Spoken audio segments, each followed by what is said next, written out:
Hello friends, Rohit hair. आज हम लोग जो एंशिएंट हिस्ट्री वाला अपना सीरीज चल रहा है, आज उसका हम लोग लेक्चर 11 में हैं। और आज जो हमारा टॉपिक ऑफ डिस्कशन है बेसिकली, एक तो सुंग डायनेस्टी के बारे में हम लोग पूरे डिटेल में पढ़ेंगे, और एक कन्वाज डायनेस्टी है जो उसके बाद आएगा, सुंग के बाद, उसके बारे में हम लोग डिटेल में कवर करेंगे। तो ये दोनों टॉपिक इंपॉर्टेंट है, एग्जाम में पूछते हैं इससे प्रश्न, तो इसको आप थोड़ा सा देखिए। जब मौर्य डायनेस्टी खत्म होगा, मौर्य के बाद रिप्लेस कौन करेगा? सुंग। सुंग को कौन रिप्लेस करेगा? कन्वाज। हमने आपको बताया कि जो मौर्य का जो रूलर है, उस जो लास्ट रूलर है, उसका नाम है बृहद्रथ। बृहद्रथ को उसका कुमारमत्य है सुंग, पुष्यमित्र सुंग। पुष्यमित्र सुंग उसको किल करते हैं और सुंग डायनेस्टी की स्थापना कर देंगे 184 बीसी में। ये पिछले लेक्चर में मैं बता चुका हूं आपको कि लास्ट रूलर है बृहद्रथ, उसको किल कर देंगे पुष्यमित्र सुंग और सुंग वंश की स्थापना हो जाएगी। तो मौर्यंस के बाद आ जाएंगे सुंग। सुंग का लास्ट रूलर को किल करेगा वसुदेव कानव, और कानव डायनेस्टी की फाउंडेशन न्यू रख देगा।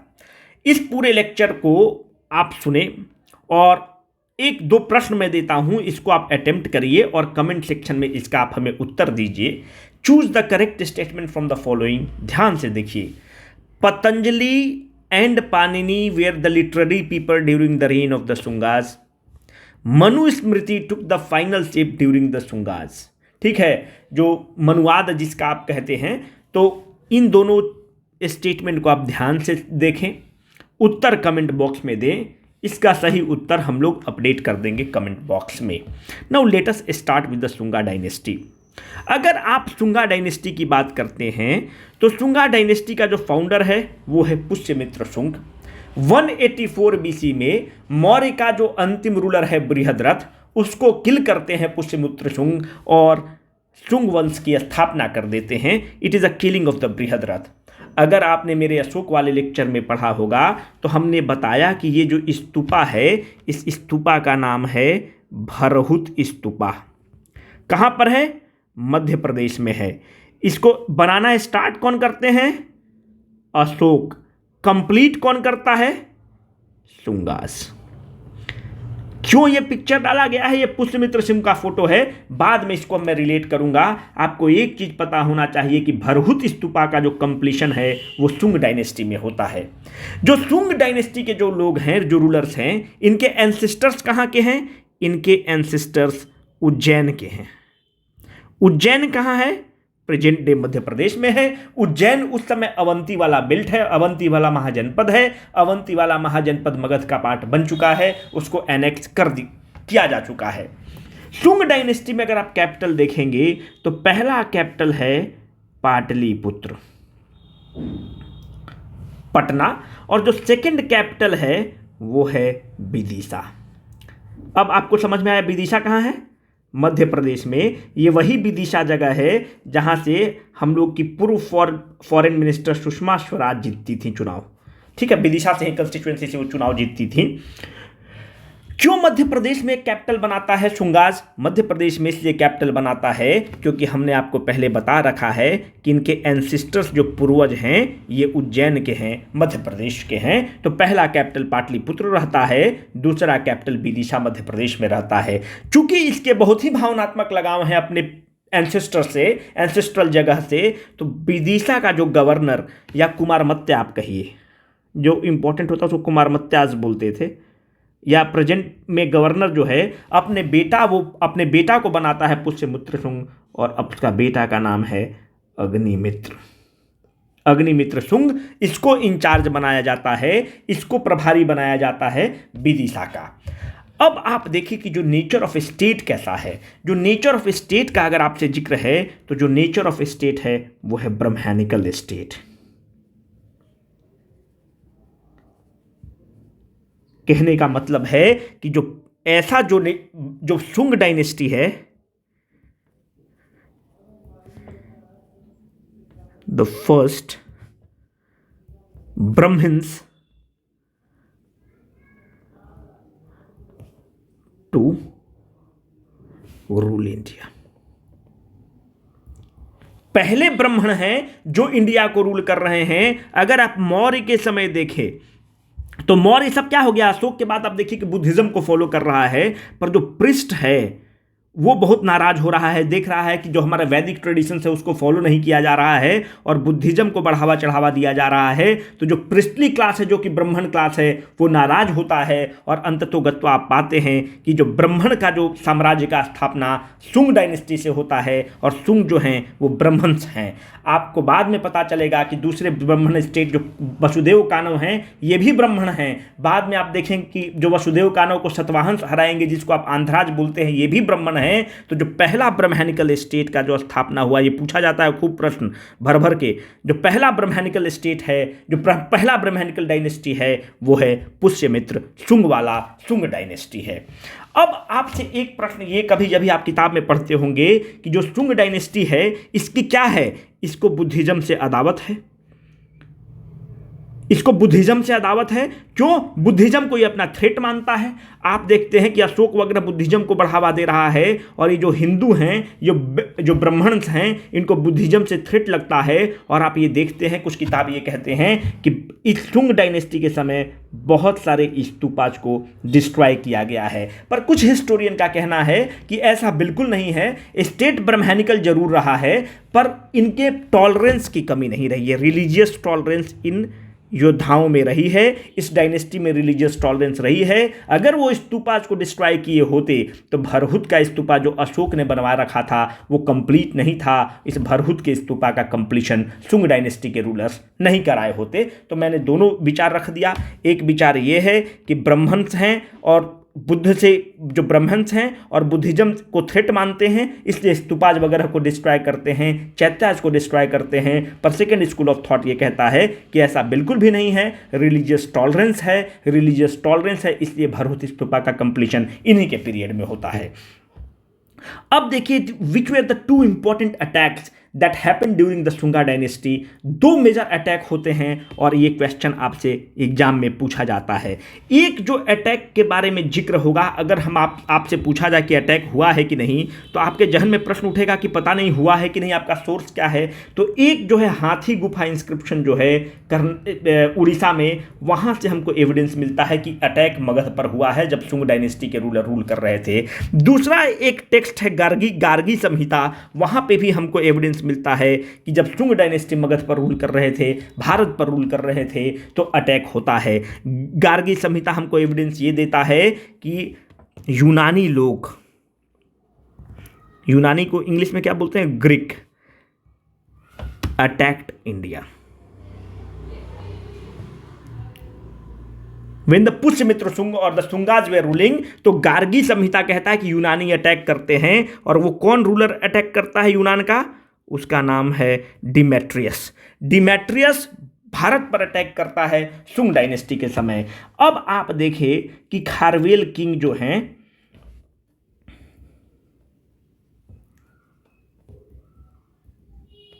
कहां पे हैं खारवेल किंग? उड़ीसा में हैं। ये अपना साम्राज्य विस्तार नॉर्थ के तरफ करते हैं और ये मगध तक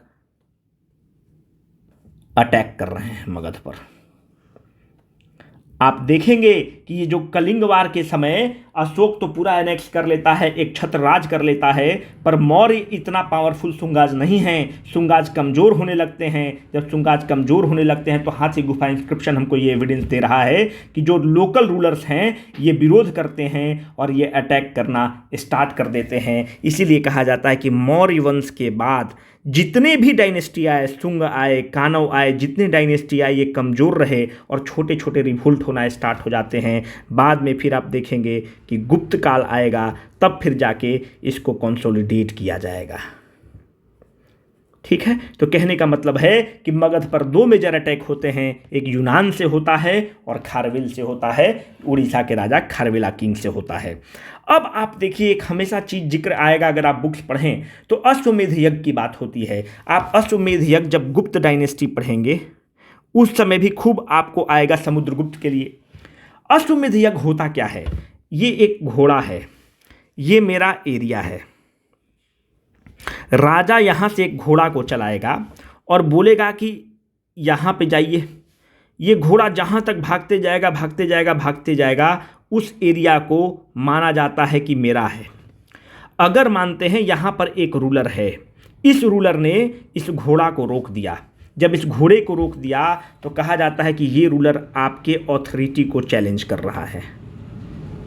he is challenging your authority. जब ये चैलेंज कर रहा है तो यहाँ का जो राजा है, इसको लगता है कि मेरा क्षेत्र विस्तार यहीं पर आकर रुक जाता है, और ये राजा इस पर अटैक करता है और फिर इसको मिला लेगा, या तो हार जाएगा नहीं तो हरा देगा। इसी को कहा जाता है अश्वमेध यज्ञ। अश्वमेध यज्ञ में एक घोड़ा को भेजा जाता है, वो जिस एरिया तक पहुंच रहा है, अगर कोई राजा उसका विरोध नहीं कर रहा है तो उस एरिया को अपना वो एरिया मान लेता है, उस पर अपना एकाधिकार मान लेता है। अगर कोई राजा उस घोड़े को रोक देता है तो ये माना जाता है कि इस राजा का इस एरिया पर एकाधिकार नहीं है, दोनों में जंग होगा, दोनों में युद्ध होगा, और जो जीतेगा वो विजेता रहेगा और वो क्षेत्र उसका हो जाएगा। इसी को कहते हैं अश्वमेध यज्ञ। ये कहा जाता है कि पुष्यमित्र शुंग के समय 2 अश्वमेध यज्ञ होते हैं।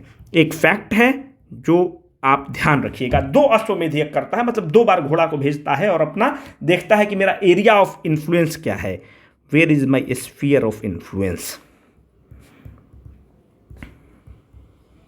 कितना दूर तक मेरा स्फीयर ऑफ इन्फ्लुएंस है। जो अश्वमेध यज्ञ होता है ये कोई पृष्ठ कराते हैं, उनके देख रेख में घोड़ा को बोला जाता है कि आप जाएंगे। तो जो पुष्यमित्र शुंग के समय आप देखेंगे, जब शुंग वंश के समय देखेंगे, तो जो पृष्ठ जो अश्वमेध यज्ञ करवाते हैं उनका नाम है Patanjali.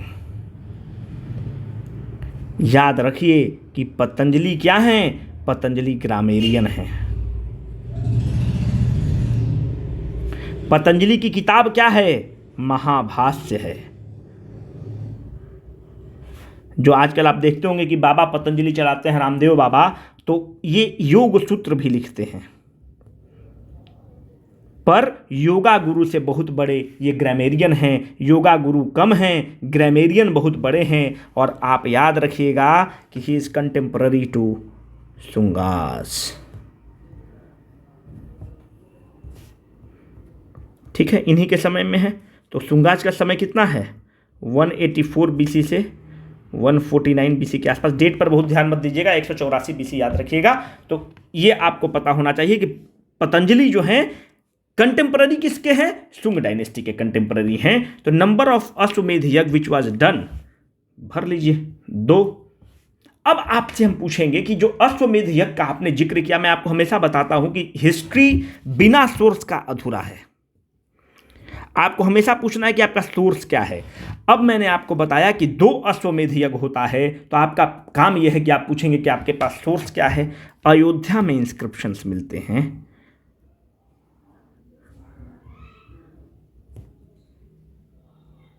Ayodhya inscription tells about the same. ठीक है, अयोध्या इंस्क्रिप्शन ये बताते हैं कि 2 अश्वमेध यज्ञ होता है शुंग डायनेस्टी के समय। अब देखिए कि इसका लास्ट रूलर जो शुंग डायनेस्टी का है ना, जो अंतिम शासक है, ये बहुत ही काबिल शासक नहीं है। मैं आपको बताया कि मौर्य डायनेस्टी के बाद जो भी रूलर्स आ रहे हैं कमजोर आ रहे हैं, पुष्यमित्र शुंग थोड़े स्ट्रांग हैं। तो लास्ट रूलर जो है वो है Devabhuti. He was killed by his minister, या कुमारमत्या कहिए, उसका नाम है वसुदेव कानव। ठीक है, और यहां से कानव राजवंश चलेगा। पहला मौर्य को कौन किल करेगा, पुष्यमित्र शुंग और शुंग डायनेस्टी। उसके बाद कौन डायनेस्टी आ जाएगा, कानव डायनेस्टी। संस्थापक कौन है, वसुदेव कानव। जो अंतिम रूलर देवभूति है उसको किल करके वसुदेव कानव आ जाएगा। इससे ज़्यादा जरूरी नहीं है। एक चीज़ हमने आपको बना रखा है आपके एग्जाम के लिए, मैंने आपको बार बार बताया कि हम लोग एग्जाम पॉइंट ऑफ व्यू से पढ़ेंगे। आपको कभी कभी मैच द फॉलोइंग करके पूछ लेता है कि आप बताइए कि ब्रह्मैनिकल स्टेट कौन कौन है, ब्रह्मैनिकल डायनेस्टी कौन रखा है। तो पहला ब्रह्मैनिकल डायनेस्टी क्या है, अभी हमने बताया शुंगास। सेकेंड ब्रह्मैनिकल डायनेस्टी कानौस, ये भी ब्रह्मंस हैं। और जो थर्ड इंपॉर्टेंट डायनेस्टी रहा है वो है सतवाहनाज। इसको आंध्राज भी बोलते हैं। क्यों आंध्रा बोलते हैं, ये आंध्र प्रदेश वाला बेल्ट मतलब साउथ इंडिया में बहुत पावरफुल थे, तो शतवाहनाज हैं। तो ये तीनों जो डायनेस्टी हैं ये ब्रह्मैनिकल डायनेस्टी हैं। ध्यान रखिएगा, प्रीलिम्स में जम के क्वेश्चन पूछते हैं और इस फैक्ट को इस्तेमाल करके, ठीक है, मैं जो आपको बता रहा हूं इन फैक्ट को इस्तेमाल करके आप आंसर तक पहुंच जाएंगे, ये मेरा आपसे वादा है। अब थोड़ा सा कानव डायनेस्टी के बारे में पढ़ लेते हैं। कनवाज डायनेस्टी के बारे में हमने आपको बताया कि इसका जो फाउंडर कौन है वो है वसुदेव कानव। ठीक है, कितने साल तक रूल करता है? 9 साल तक। बहुत छोटा है, बहुत ज़्यादा समय मत लगाइए, इससे बहुत ज़्यादा क्वेश्चंस नहीं आता है। नेचर ऑफ स्टेट कैसा है? ब्रह्मैनिकल स्टेट है। इसका लास्ट रूलर कौन है? लास्ट रूलर जो है उसका नाम है सुशर्मा। ठीक है, बहुत इफेक्टिव रूलर नहीं है। This Susharma was killed by Andhras. Andhras में जो आदमी इसको किल करते हैं सुशर्म को, इसके फ्यूडल लॉर्ड हैं, उनका नाम है सिमूक। और यहाँ से आप देखते हैं कि सिमूक is the founder of Satavahanas और आंध्राज। इन्हीं को आंध्राज भी बोलते हैं। ये भी ब्रह्मैनिकल स्टेट है। और इसके बाद से हम लोग अगले वाले लेक्चर में कुशांस, सतवाहंस और उसके बाद गुप्ता के बारे में पढ़ना स्टार्ट करेंगे। तो ये एक शॉर्ट स्टोरी है, यहाँ से बहुत क्वेश्चंस नहीं पूछे जाते हैं। जो क्वेश्चंस पूछे जाते हैं वो आपको मैंने बता दिया है। अब कुछ हम लोग सवाल ले लेते हैं, क्योंकि अभी समय हम लोग के पास है। और देखिए, सवाल लेना बहुत इंपॉर्टेंट है। ये आपके बीपीएससी में सब पूछे हुए प्रश्न हैं। ठीक है, अब क्वेश्चन देखिए, which metal played an important role in the second urbanisation. पहले तो आपको ये पता होना चाहिए कि सेकेंड अर्बनाइजेशन होता क्या है। अगर आपने मेरे लेक्चर्स को पढ़ा है तो ये आपके लिए चवन्नी भर का सवाल है, अठन्नी भर का भी नहीं, एकदम चवन्नी भर का सवाल है। पहला अर्बनाइजेशन कौन है? इंडस वैली सिविलाइजेशन, जिसको आप हड़प्पन सिविलाइजेशन भी बोलते हैं। हड़प्पन सिविलाइजेशन का स्ट्राइकिंग फीचर क्या है? इनको सब चीज़ पता है, इनको आयरन के बारे में जानकारी नहीं है। सेकेंड अर्बनाइजेशन कब होता है? सेकेंड अर्बनाइजेशन का काल महाजनपद का काल है ना। क्यों महाजनपद का काल है? राजगीर ऐसे सिटी आएंगे, पाटलिपुत्र सिटी आएगा, उज्जैन सिटी आएगा, श्रावस्ती सिटी आएगा, ठीक है, कौसंबी के रूप में सिटी आएगा, पांचाल वगैरह आएगा, विराटनगर आएगा। तो महाजनपद काल जो है सेकेंड अर्बनाइजेशन कहा जाता है। और हमने आपको बता रखा है कि आर्यंस जो आएंगे, ठीक है, आर्यंस के समय आयरन मिल जाता है। और ये सब एरिया जो है ये नॉर्थ ईस्ट पार्ट और इंडो गैंगेटिक प्लेन वाला पार्ट है, बिहार वाला पार्ट है, यूपी वाला पार्ट है। यहाँ पे बहुत सारे जंगल थे, उस जंगल को आयरन के माध्यम से क्लीन किया जाता है और आयरन के माध्यम के चलते सेकेंड अर्बनाइजेशन होता है। करेक्ट आंसर है आयरन। अगर आपको और क्लैरिटी चाहिए तो हमारे वीडियोज़ को देखिए, हम लोगों ने बहुत डिटेल में इसको बता रखा है। बहुत चवन्नी भर का सवाल है। दूसरा, the birth place of Mahavira was, कुछ मैं नहीं बताने वाला हूं। The earliest culture unearthed at Chirand is, इसको मैंने इतना डिटेल में बता रखा है कि एक क्वेश्चन आपसे बाहर नहीं जाएगा। मैं जान से ये सब क्वेश्चन ले रहा हूं, ये सब बीपीएससी के क्वेश्चंस हैं। ठीक है, earliest culture unearthed at the Chirand कहाँ जगह है? Saran, present day Chhapra. ठीक है, क्या है कल्चर? चैल्कोलिथिक है, मेजोलिथिक है, historical. The answer is neolithic culture. Chirand में आपको हमने ये सब बता रखा है। चिरांद का पहली बार विलेज का जिक्र 1871 में बहुत बड़े आर्कियोलॉजिकल सर्वे के W हंटर थे, ये 9 वॉल्यूम ऑफ किताब लिखते हैं। ठीक है, उस किताब का नाम है इंपेरियल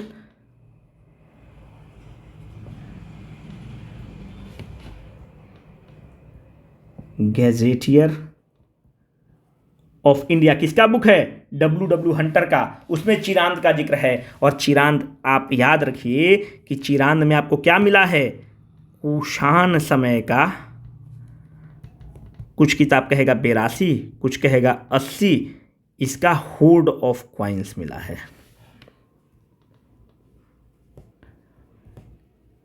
ठीक है, होर्ड ऑफ क्वाइंस मिला है कुषाण समय का। और यहाँ पर चिरांद में ही एक फायर बर्न्ड ब्रिक का बिल्डिंग मिला है, बुद्ध का आइडल मिला है, एक्स मिला है, बहुत चीज़ मिला है। आप वीडियो देख लीजिएगा।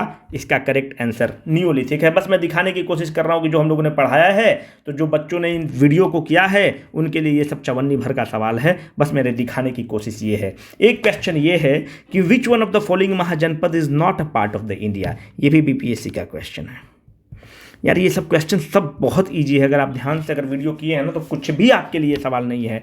एक है पांचाल, मत्स्य, शूरसेन और गांधार। जो पांचाल वाला आप जो हमने लिस्ट आपको दिया है, पांचाल अभी कहाँ है? वेस्टर्न यूपी में है। मत्स्य कहाँ है? इसका कैपिटल क्या था? Viratnagar, present day Jaipur. शूरसेन क्या है? यादवाज किंग रूल कर रहे हैं। बिल्ट क्या है? मथुरा। गांधार तक्षशिला, प्रेजेंट डे कुछ है ही नहीं इस सवाल में। बहुत इजी सवाल है। तो इस तरह से आप जो है ना, इस पहला प्रश्न को आप अटेम्प्ट लीजिएगा, जो हमने इसमें लिस्ट में दिया है ना, इस क्वेश्चन को आप अटेम्प्ट करिएगा और इसका हम लोग बताएंगे। और अगले लेक्चर में हम लोग कुषाण्स के बारे में करेंगे, इंडो ग्रीक्स के बारे में करेंगे और सीधा हम लोग गुप्त काल में घुसेंगे और फिर हम लोग जल्दी इसको कंप्लीट करेंगे। ठीक है। Hope you like the video. Thank you very much.